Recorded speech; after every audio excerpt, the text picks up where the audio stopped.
على حبيبك نبيك مصطفى. Showed me right from wrong, told me to be strong.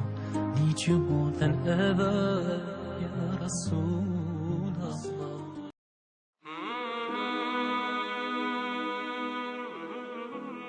Орта Азиядағы сайыттар ұйымының жетекшісі Саид Умар Олмасханов жана аталған ұйымдың Мекке шаарындагы сайыттердин санжыраларын иликтеп өздүктөрүн тактоочу комиссиянын башчысы доктор Саид Абдуразак ошондой эле Ташкент областындагы жана Кыргызстандын Алабука районундагы сайыттердин өкүлдөрү Өзбекстандын Касансай шаарына барышты.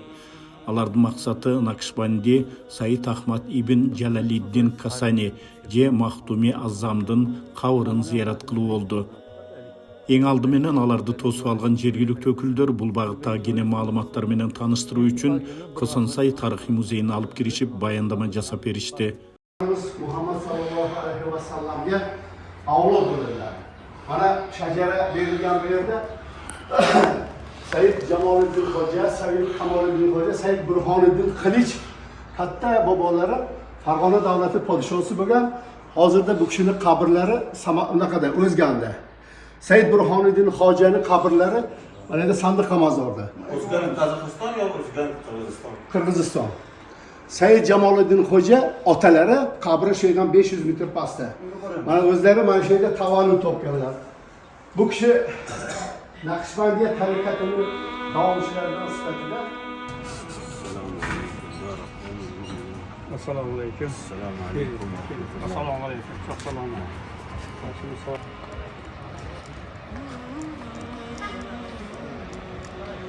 Андан ары жамаат Махтуми Азамдын кабырына зыяратка барышты.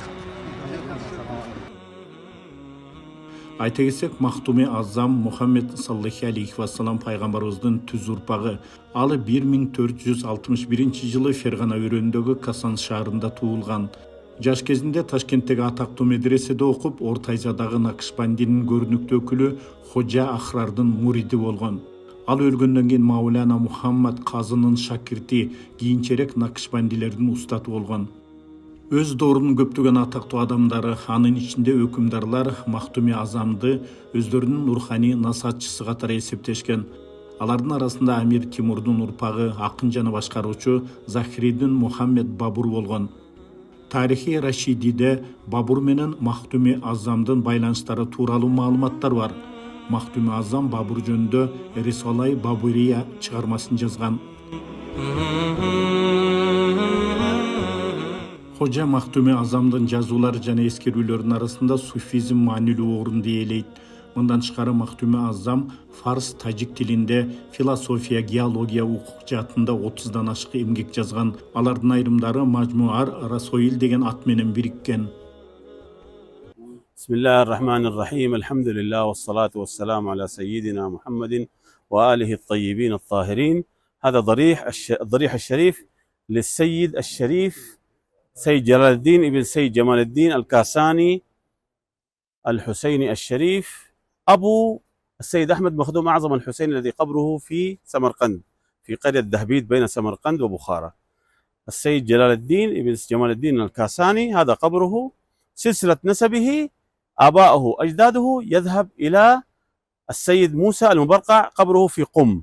أخو الإمام علي الهادي جدي، أخوه الشقيق الإمام علي الهادي الإمام الناطق والإمام الساكت هو السيد موسى المبرقع.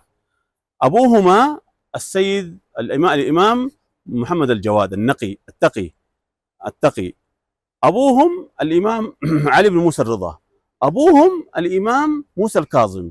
أبوهم الإمام جعفر الصادق الذي قبره في المدينة. الإمام موسى الكاظم قبره في بغداد. أبو الإمام جعفر الصادق الإمام محمد الباقر. أبوه الإمام علي زين العابدين السجاد. أبوه الإمام سيد الشهداء الإمام الحسين سلام الله عليه ابن أمير المؤمنين علي بن أبي طالب وجدتنا فاطمة الزهراء بنت سيدنا رسول الله صلى الله عليه وآله. شجرة سلسلة نسبه معروفة مشهورة في وسط آسيا. هذا السيد رئيس لجنة التحقيق في نقابة السادة الأشراف في مصر لا يعرفه. ذهب إليه شخص بشجرته من فرغانة يسكنون في مكة، عائلة رمضان. عائلة رمضان قالوا هذه الشجرة نريد تصديق، قالوا موجود في الشجرة السيد جلال الدين، نحن لا نعرفه، هذا في بلاد ما وراء النهر، اذهب إلى هناك يعرفونه. وذهب إلى وهو في مكة سأل الدكتور طلحة خوجة، قال لا يعرف هذا الشخص إلا شخص واحد في مكة، دكتور أخوكم خادمكم خادم على البيت، دكتور سيد عبد الرزاق الحسيني الشريف. والحمد لله جئنا وزرنا قبره الآن في كاسان، وهو جد هؤلاء السادة. هذا شيخهم الشيخ محمد خان، هو حفيده وهو المسؤول عن هذا المكان. كريم خان تفضل.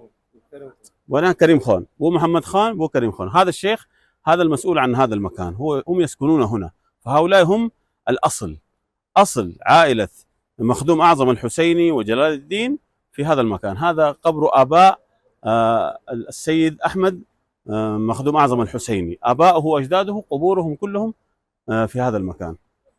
وصلى الله على سيدنا محمد وآله الطيبين الطاهرين.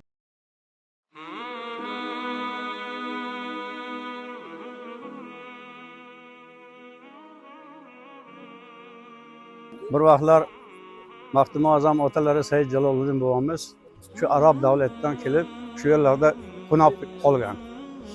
Bolalari mana shu Maxdum Azam Said Ahmad shu yerda tug'ilib, 15 yoshlarida Qur'on kitobini tilovat qilganlar. Bu kishi bir necha shoirlar, bir necha shu qorilar bilan birgalashib qancha kitoblarni o'zlashtirgan. Undan keyin u kishini Toshkentga olib ketib, Toshkentda bir necha yil o'sha yerda xizmat qilib, Toshkentdan keyin Samarqandga olib ketganlar. Samarqandda butun umrlari o'sha yerda o'tgan. Lekin Kosonsoyda ikkita ayollari bo'lgan.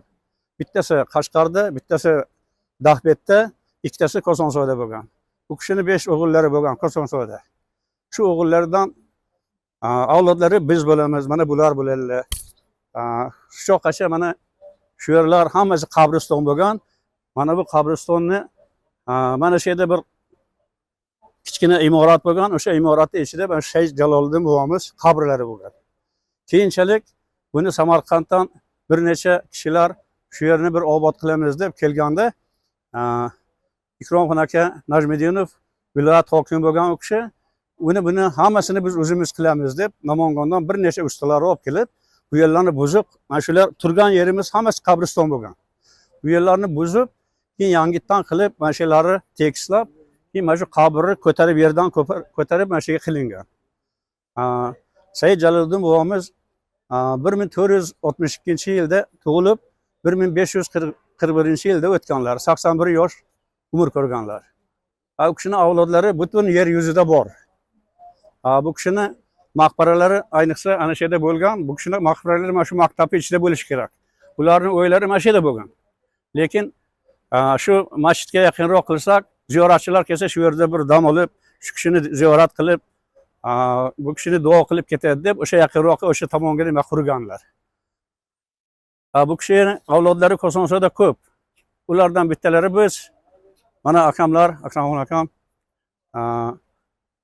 mana Alixon akam, shular hammalari shu Maxdum Azam avlodlari. Endi nima bo'lsa ham shu yerda biz dadamiz 101 yoshga kirib o'tganlar. U kishidan keyin biz mana shu yerda menga qoldirib ketganlar, mana shu yerning kamchiligini, obodonchiligini men o'zim qilib yuraman. Endi bizda dadamiz shayx bo'lganda bu yerda. Oldin mana shu yerlar juda ko'rib bo'lmaydigan, odam kelsa qo'rqadigan joylar bo'lgan. Shunda ham dadamiz shu yerlarni tozalab, avlod ekanmizda. Tozalab mana shu yerlarni nima qilib yurardilar. Shu qancha endi mana hozir men 14-yil pensiyaga chiqqan bo'lsam, bundan bu yo'lga ham men o'zim mana shu yerda shu yerlarni tozalab, shu obodonlashtirish tomonidan bir shu yerga qarayman-da. Bu yog'i shu katta ko'cha, asfaltgacha qabriston bo'lgan. Qabriston bu yerda juda katta bo'lgan. Keyinchalik bu yer yangi boshlangan paytida Xonaxoh degan nomi bo'lganda, Xonaxohni yo'q qilib, keyinchalik Said Jaloliddin deb bu yerga nom qo'yganlar. O'sha davlat hisobiga o'tkazgan. Mana shu yoqqacha endi hozir ishlab turibdi shu yerda. Kammi ko'pmi obodonlashtirish shu yerga qaraydi. Xudo xolasa bundan bu yog'i ham sheyni obodonlashtirishga harakat qilamiz. Улуу Мактуми Азам 1542-жылы каза болгон. Анын кабыры Самаркандтан 12 километр алыстыкта Дагбит шаарында жайгашкан. Самаркандтын башкаруучусу Ялаңтуш Бахадур Дагбит айылындагы Мактум Азамдын мүрзөсүнө ханака курдурган. Кийин бул жерде медресе, мечит курулган.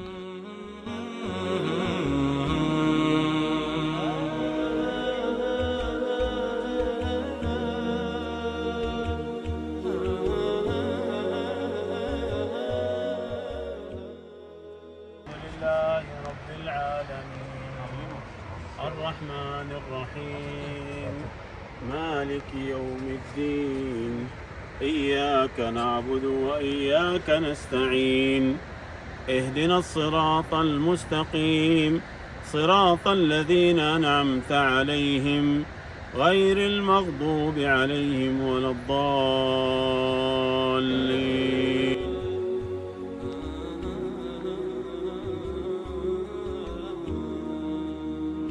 Saidlerдің зиярат сапары андан ары Хазрат Шайх Зуннун Вали Куддиси лакабаты Юмолак Шайхтын кабырында уланды.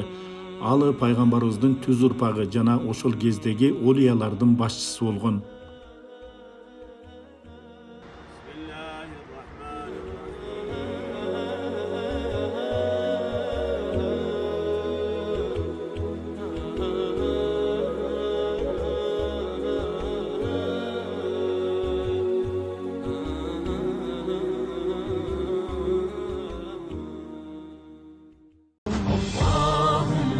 على سيدنا